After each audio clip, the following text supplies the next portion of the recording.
संबंध। अब तक देह और देही का जो प्रकरण चल रहा था उसका आगे के श्लोक में उपसंहार करते हैं।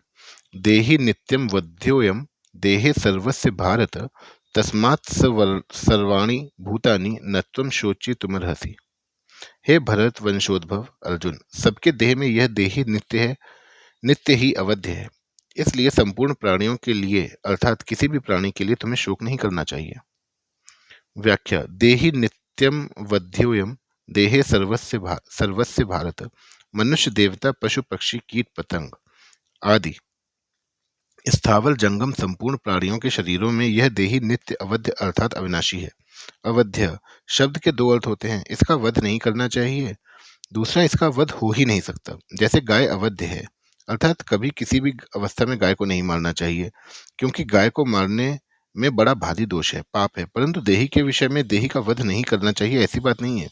प्रत्युत इस देही का वध, नाश कभी किसी भी तरह से हो ही नहीं सकता और कोई कर भी नहीं सकता। विनाशमव्यस्यास्य न कश्चित कर्तुमर्हति तस्मात् सर्वाणि भूतानि न त्वं शोचितुमर्हसि। इसलिए तुम्हें किसी भी प्राणी के लिए शोक नहीं करना चाहिए, क्योंकि इस देह का विनाश कभी हो ही नहीं सकता और विनाशी देह क्षण मात्र भी स्थिर नहीं रहता। यहाँ सर्वाणि भूतानि पदों में बहुवचन देने का आशय है कि कोई भी प्राणी बाकी ना रहे, अर्थात किसी भी प्राणी के लिए शोक नहीं करना चाहिए। शरीर विनाशी है क्योंकि उसका स्वभाव ही नाशवान है, वह प्रतिक्षण ही नष्ट हो रहा है। परंतु जो अपना नित्य स्वरूप है उसका कभी नाश होता ही नहीं। अगर इस वास्तविकता को जान लिया जाए तो फिर शोक होना संभव नहीं है। प्रकरण संबंधी विशेष बात। यहाँ 11वें श्लोक से 30वें श्लोक तक का जो प्रकरण है वह विशेष रूप से देही, देह, नित्य, अनित्य, सत्य, असत, अविनाशी, विनाशी इन दोनों के विवेक के लिए अर्थात इन दोनों को अलग अलग बताने के लिए ही है। अकारण कि जब तक देही अलग है और देह अलग है यह विवेक नहीं होगा, तब तक कर्म योग, ज्ञान योग, भक्ति योग आदि कोई सा भी योग अनुष्ठान में नहीं आएगा। इतना ही नहीं, स्वर्ग आदि लोकों की प्राप्ति के लिए भी देही देह के भेद को समझना आवश्यक है। कारण कि देह से अलग देही न हो तो देह के मरने पर स्वर्ग कौन जाएगा। अतः जितने भी आस्तिक दार्शनिक हैं वे चाहे अद्वैतवादी हों चाहे द्वैतवादी हों, किसी भी मत के क्यों ना हो, सभी शरीरी के भेद को मानते ही हैं। यहाँ भगवान इसी भेद को स्पष्ट करना चाहते हैं। इस प्रकरण में भगवान ने जो बात कही वह प्रायः मनुष्यों के अनुभव की बात है। जैसे देह बदलता है और देही नहीं बदलता। अगर यह देही बदलता तो देह के बदलने को कौन जानता। पहले बाल्यावस्था थी, फिर जवानी आई, कभी बीमारी आई, कभी बीमारी चली गई। इस तरह अवस्थाएं तो बदलती रहती हैं, पर इन सभी अवस्थाओं को जानने वाला देही वहीं रहता है। अतः बदलने वाला और ना बदलने वाला ये दोनों कभी एक नहीं हो सकते। इसका सबसे प्रत्यक्ष अनुभव है। इसलिए भगवान ने इस प्रकरण में आत्मा, अनात्मा, ब्रह्म, जीव, प्रकृति, पुरुष, जड़, चेतन, माया, अविद्या आदि दार्शनिक शब्दों का प्रयोग नहीं किया है। कारण कि लोगों ने दार्शनिक बातें केवल सीखने के लिए मान रखी हैं, उन बातों को केवल पढ़ाई का विषय मान रखा है। इसको दृष्टि में रखकर भगवान ने इस प्रकरण में दार्शनिक शब्दों का प्रयोग न करके देह देही, शरीर शरीरी, असत असत, अविनाशी अविनाशी शब्दों का ही प्रयोग किया है। जो इन दोनों के भेद को ठीक ठीक जान लेता है उसको कभी किंचन मात्र भी शोक नहीं हो सकता। जो केवल दार्शनिक बातें सीख लेते हैं उनका शोक दूर नहीं होता।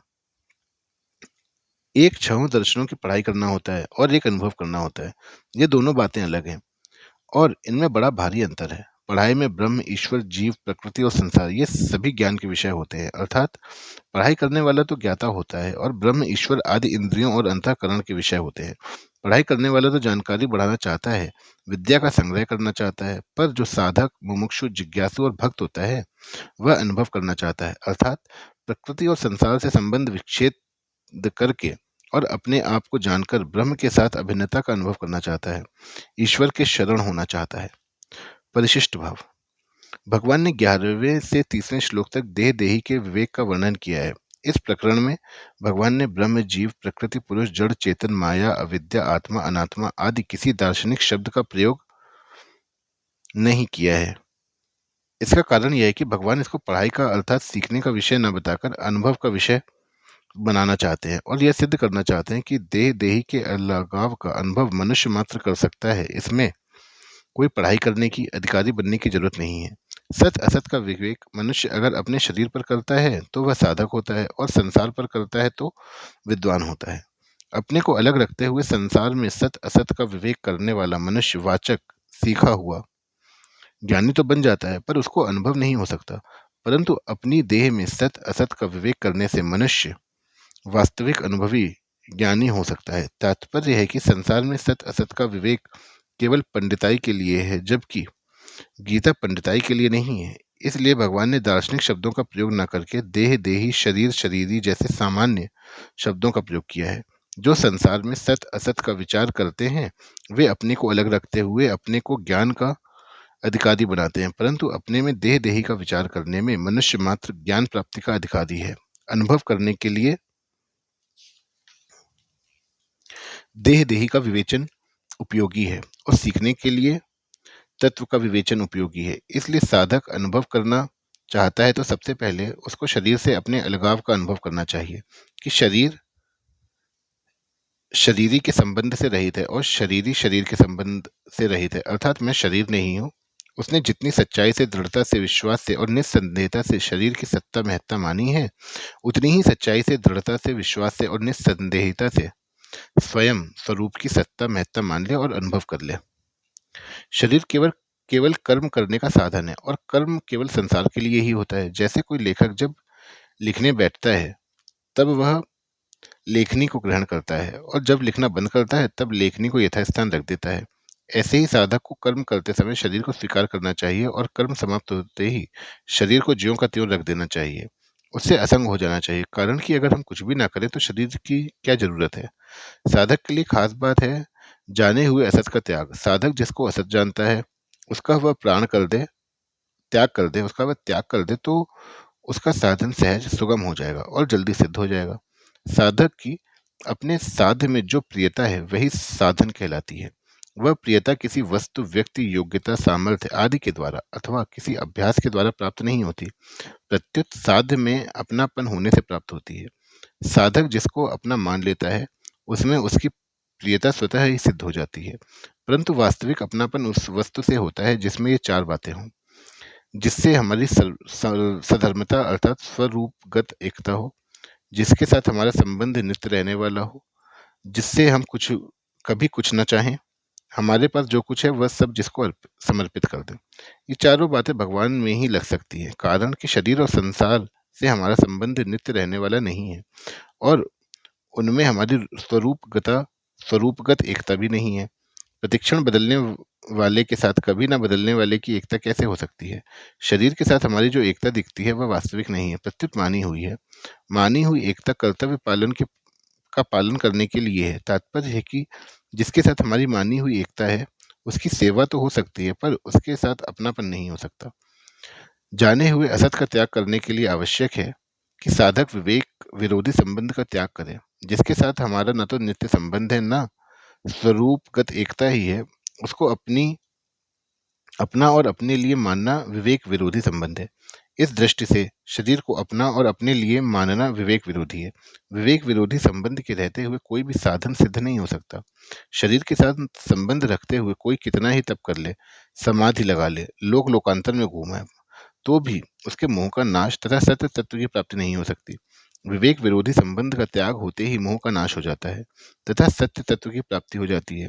इसलिए विवेक विरोधी संबंध का त्याग किए बिना साधक को चैन से नहीं बैठना चाहिए। अगर हम शरीर से माने हुए विवेक विरोधी संबंध का त्याग ना करें तो भी शरीर हमारा त्याग कर ही देगा। जो हमारा त्याग अवश्य करेगा उसका त्याग करने में क्या कठिनाई है।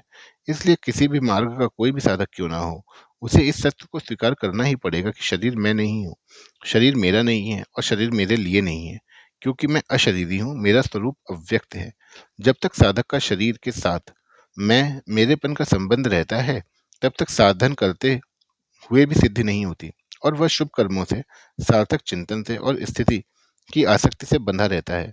वह यज्ञ, तप, दान आदि बड़े बड़े शुभ कर्म करे, आत्मा का अथवा परमात्मा का चिंतन करे अथवा समाधि में भी स्थित हो जाए तो भी उसका संबंध सर्वथा मिटता नहीं। कारण कि शरीर के साथ संबंध मानना ही मूल बंधन है, मूल दोष है, जिससे संपूर्ण दोषों की उत्पत्ति होती है। अगर साधक का शरीर से माना हुआ संबंध सर्वथा मिट जाए तो उसके द्वारा शुभ अशुभ कर्म तो होंगे ही नहीं, शुभ कर्मों में भी आसक्ति नहीं रहेगी, उसके द्वारा निरर्थक चिंतन तो होगा ही नहीं, सार्थक चिंतन में भी आसक्ति नहीं रहेगी, उसमें चंचलता तो रहेगी ही नहीं, समाधि में, स्थिरता में अथवा निर्विकल्प स्थिति में भी आसक्ति नहीं रहेगी। इस प्रकार स्थूल शरीर से होने वाले कर्म में, सूक्ष्म शरीर से होने वाले चिंतन में और कारण शरीर से होने वाली स्थिरता में आसक्ति का नाश हो जाने पर उसका साधन सिद्ध हो जाएगा, अर्थात मोह नष्ट हो जाएगा और सत्य तत्व की प्राप्ति हो जाएगी। इसलिए भगवान ने अपने उपदेश के आरंभ में शरीर का संबंध सर्वथा मिटाने के लिए शरीर शरीरी के विवेक का वर्णन किया है।